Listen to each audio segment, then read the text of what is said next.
Si fuera por dinero, ninguno de nosotros estábamos aquí, eso es evidente. Porque lo que tú sientes cuando descubres algo, el concepto del descubrimiento, el encontrar eso, una estatua, una columna, o el descubrir, desentrañar algún problema, ¿no?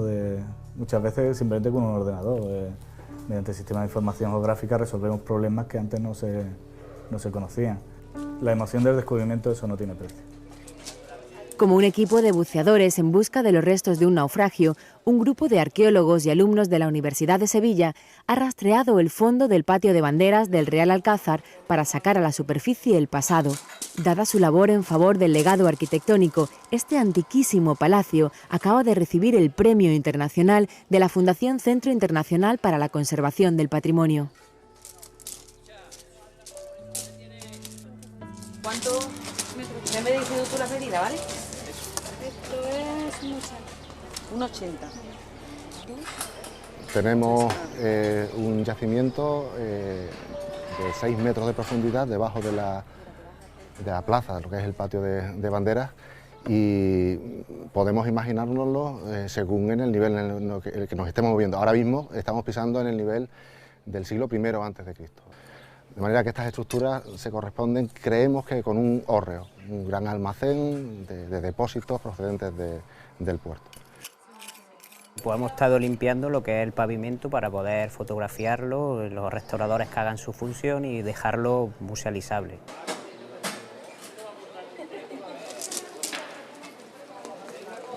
Lo interesante del yacimiento en sí es precisamente esa capacidad para recrear los 2000 primeros años de historia de la ciudad, a lo largo de esos 6 metros. Si os fijáis un poco más arriba, veréis estructuras de diferentes épocas. Tenemos un monasterio del siglo V, paleocristiano, tenemos un barrio islámico del siglo XI, tenemos momentos interesantísimos desde el punto de vista científico, como una potente inundación que hizo que lo que veis ahora mismo desapareciera y no volviera a levantar cabeza hasta varios siglos después. La excavación pura y dura y sobre todo el control de los materiales y su registro en laboratorio es una tarea especialmente minuciosa, complicada, diversa y en muchas ocasiones tediosa. La primera tarea es al recibir el material, bueno, primero lavarlo y identificar, o sea, repartirlo en grupos para ver si fragmentos encajan unos con otros y nos permiten reconstruir al máximo posible una pieza, pero en la mayoría de los casos solamente vamos a tener un borde, una base, 3 o 4 fragmentos que encajan, pero no más, no solemos tener la pieza completa, pero con un borde ya tenemos la información que necesitamos, es decir, la fecha de fabricación de la pieza, su procedencia, por el tipo de pasta que pueda tener, por el aspecto.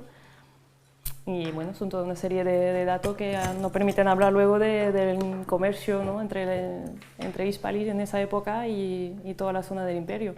Tenemos pues vajilla fina de mesa, importada tanto de la Galia como de África, sobre todo de África. En esa época, en el siglo II, es cuando realmente coge importancia el comercio con el norte de África.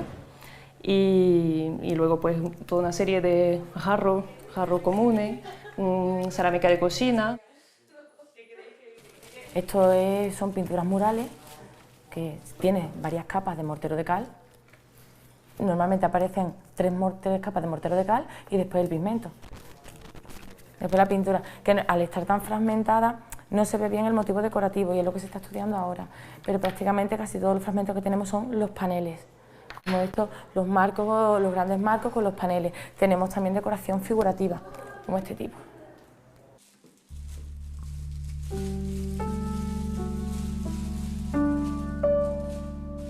Es la historia.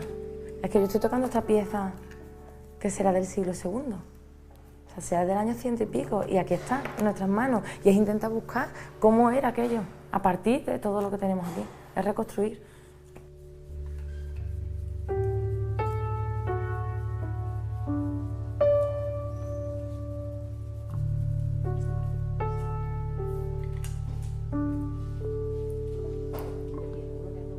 Aquí es, digamos, donde se controla todo el centro de información, recopilamos todos los datos, los metemos en las bases de datos y los integramos dentro de todo el sistema que tenemos planteado.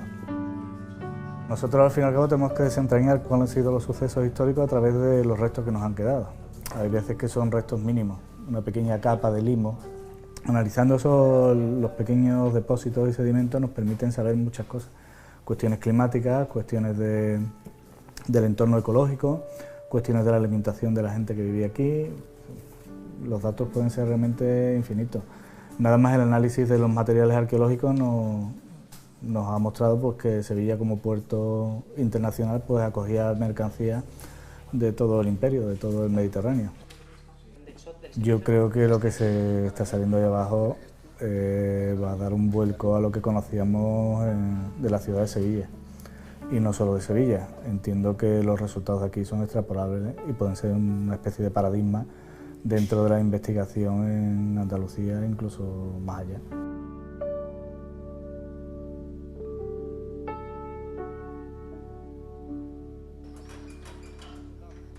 La idea es generar un tránsito desde el mismo Alcázar subterráneo hasta el interior del yacimiento donde estamos ahora mismo, estableciendo unos circuitos, unos recorridos didácticos en los que se muestre desde el interior toda la evolución de la ciudad desde el siglo IX hasta el siglo XI, IX antes de Cristo hasta el XI después de Cristo. Recuperar esa parte del pasado tan desconocida y poder enseñarla, ya te digo, añadiéndosela al circuito actual de recorridos de este monumento que es de los más visitados de España.